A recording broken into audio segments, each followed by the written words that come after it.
বিশ্ব ইজতেমার আর মাত্র 10 দিন বাকি। এরই মধ্যে ইজতেমা ময়দানে স্বেচ্ছাশ্রমে কাজ করতে আসছে দেশের বিভিন্ন প্রান্ত থেকে হাজারো মুসল্লি।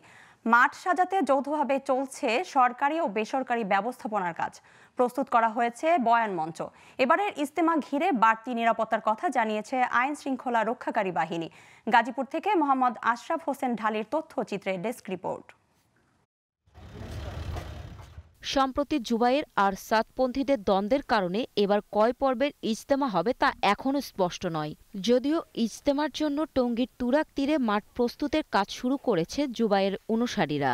এরই মধ্যে মাঠে সামিয়ানা, ড্রেন নির্মাণ, অজুখানা তৈরি, বিদেশি মেহমানদের থাকা খাওয়ার প্রস্তুতির কাজ চলছে। মুসল্লিদের দাবি, জোর ইজতেমার পর দ্বন্দ্ব তৈরি হওয়ায় কাজের চাপ বেড়েছে।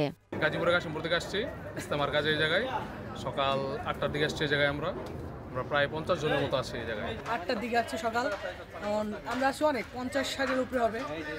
তখন থেকে এখনো পর্যন্ত কাজে আল্লাহর দিনের দাওয়াতে আমরা আসছি। এই ইজতেমাকে ঘিরে এরই মধ্যে মাঠে এসেছে হাজারো মুসল্লি। সেই সাথে প্রতিদিনই দেশের বিভিন্ন স্থান থেকে মুসল্লিরা আসছেন। বিদেশিরা যেখানে থাকবে এখানে আমরা সামিয়ানার কাজ করতেছি।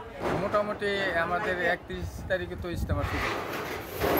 আমরা 25-26 তারিখের ভিতরে কাজ ইনশাআল্লাহ কমপ্লিট করার চেষ্টা করবো। তবে আমাদের কাজটা আরো স্বয়ংসম্পূর্ণ হয়ে যেত যাতে না হলে। ইজতেমাকে সুষ্ঠু ও শান্তিপূর্ণভাবে শেষ করতে নিরাপত্তা নিশ্চিতে পুলিশ, আনসারের পাশাপাশি র্যাব ও সেনাবাহিনীর টহলও শুরু হয়েছে। বসানো হয়েছে সিসি ক্যামেরা।